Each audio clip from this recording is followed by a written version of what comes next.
Now I would like to bring two wonderful sisters. They are a great duo team that are doing wonderful works in the environment. Please welcome Jillian and Allison.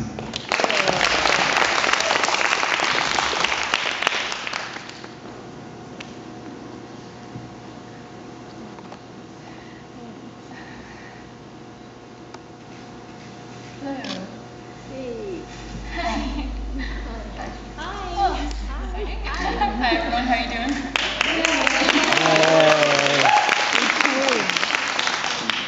So, conversation, the exchange of sentiments, opinions, or ideas.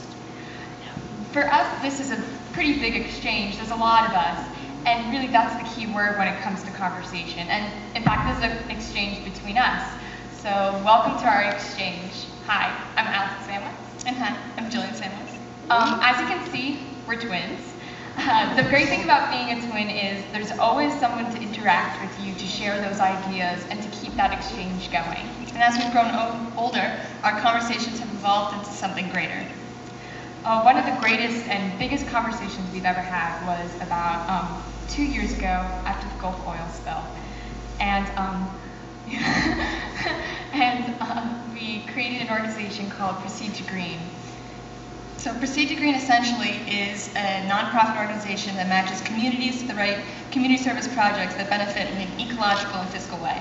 So upon watching the news footage of the Gulf oil spill, we sat down and talked to each other and said, well, what can we do to make a difference in the environmental story?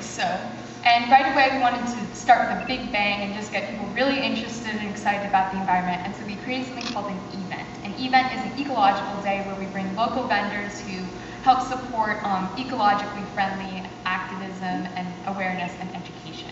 So we comprised a list of vendors, and from there went on to solicit vendors to come to our event during Earth Day in our town of 360 homes to explain what they were doing in terms of their products or their business that would benefit in an ecological way. So we comprised this list, and we sat down and we decided that because we were 14 and couldn't drive, that we were going to each take a parent and go off on our own. So I went with my mom to Tesla Motors, and the reason why we chose to do Tesla first was we thought, why don't we do something unconventional? We'll start with the hardest thing first. And in the end, it ended up paying off, and I'll explain more about that later. But my experience went somewhat like this. So I got in my car with my mom, and I turned to her and I said, so what exactly do I say?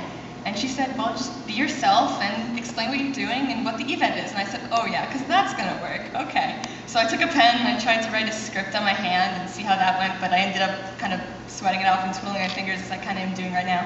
So, I pulled up to Tesla and I opened the door and I walked up to the receptionist and I explained who I was and what we were doing, and she immediately jumped up and ran to the manager's office, and I turned to my mom and I said, I screwed this up. This is terrible. This event isn't going to happen. And I started to panic.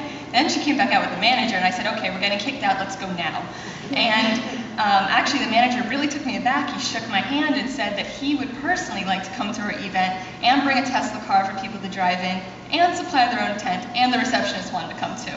Even Allison had an experience similar to that. Yeah, well, it's not spectacular, but well, I was sick that day, so I had to do something else on my own, which of course is difficult to do without doing, because it's just like a built-in buddy right there. So I go to a company, and instead of talking to one person, I had to talk to two at the same time. So you can imagine about 14-year-old me, about this tall, with two really, really big car dealership guys talking to me. I'm talking to them, and I have to get them really interested. So I'm babbling, and I'm just rambling as much as the information as I can remember as possible. And suddenly I accidentally name dropped that Tesla was very interested in coming to our event. And well, then they started fighting over me. So I went from being terrified that they wouldn't come to suddenly two people actually wanting to come.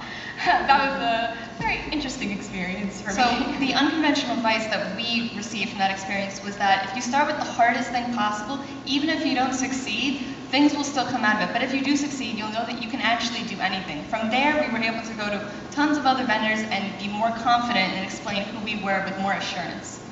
And so after that, we went to a lot of other vendors, sent tons of emails, and we had a very, very successful event, Ecological Day, which was really great for us. But the hardest part is not actually talking to the adults. The hardest part is actually getting people to be very interested in what you're talking about, giving them motivation. And we find that with the different age groups in lower school, middle school, and high school, it's all very different. Lower school, they really like doing something hands-on. We actually got to do we actually had a drive at our school for soap for a company called Clean World. We found that the lower school, they were very enthusiastic and motivated with that because they really wanted to do something hands-on and they just wanted to get the soaps right away. We found with the middle school, they really liked doing the participation aspect and being able to talk to their friends about where they get the soaps from and things like that.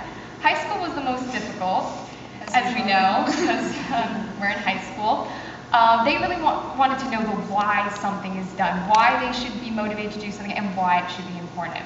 So really, you just have to find exactly what each individual portion needs, and from there you'll be able to figure out what to do. But pretty much any additions?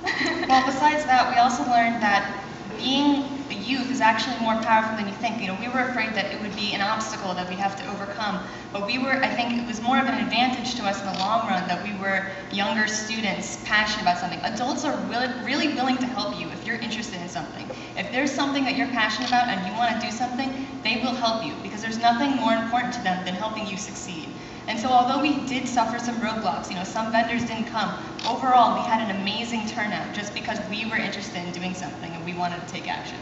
And from there, here we are today, very proud about where we started from, and we keep moving forward. So remember, when you have a conversation, that leads to action, and that action leads to change.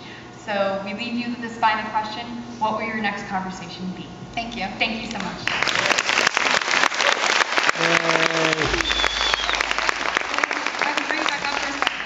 Awesome. One more round of applause, please.